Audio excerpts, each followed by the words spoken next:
नमस्कार, मैं हूं Amod Shrivastava. Amazing thought, amazing message, amazing information की दिशा में आज एक कदम और आगे। आज के इस चिंतन का विषय है आलिंगन का महत्व। आपको ये मेरा वीडियो अच्छा लगे तो लाइक करें, शेयर करें और लाल बटन दबाकर सब्सक्राइब अवश्य करें। साथ ही बेल आइकन दबाना बिल्कुल ना भूलें।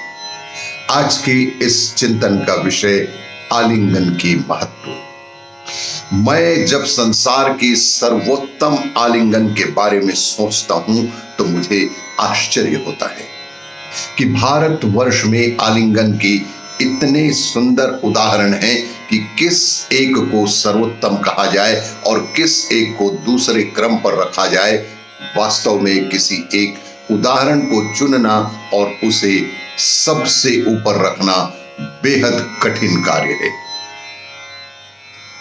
फिर भी आलिंगन तो आलिंगन है, उसमें उच्चता अथवा सर्वोच्चता का क्या स्थान है।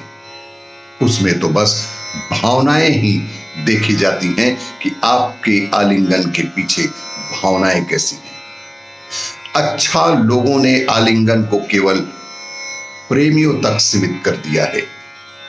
मैं सोचता हूं कि कितनी हरित हो गई होगी प्रकृति उस समय।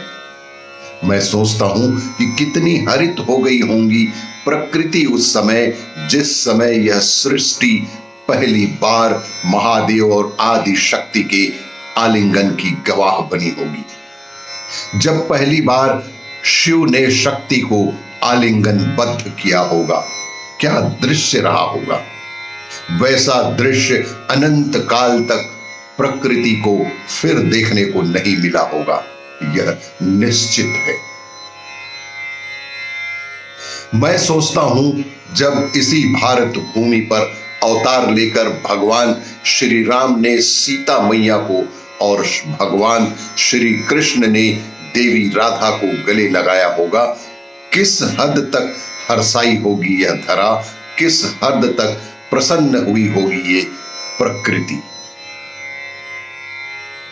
क्या रोम रोम नहीं खिल उठा होगा इस धरती का जब जब भगवान श्री राम ने हनुमान को गले से लगाया होगा, जब दशरथ ने राम समान पुत्र को आलिंगनबद्ध करके उनका माथा चूमा होगा, अथवा माता कौशल्या ने चारों राजकुमारों को अपनी बाहों के घेरे में लाकर दुलराया होगा।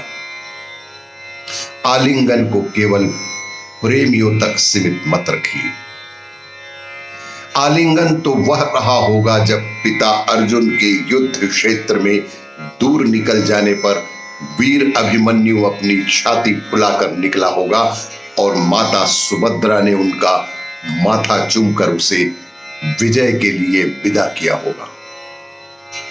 आलिंगन तो वह था जब वर्षों की प्रतीक्षा के बाद मिले थे शबरी को भगवान श्री राम और विदा के समय प्रभु ने उस बुढ़िया को आलिंगनबद्ध किया था। आलिंगन तो वह था जब सबसे नीची जाति के निषाद राज को प्रभु ने नदी पार करवाने के बाद गले से लगाया था और उस समय समूची धरा हर्ष के आंसू रोई थी।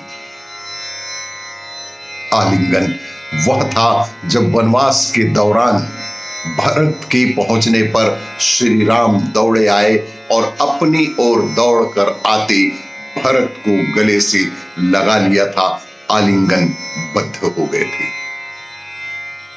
और आलिंगन वह था जब वर्षों बाद सुदामा अपने बाल सखा भगवान श्री कृष्ण के पास पहुंचे और उनका नाम सुनते ही दौड़ते आए थे। द्वारकाधीश ने उन्हें बाहों में भर लिया था और फिर देर तक दोनों की आंखें डबडबाई रहीं।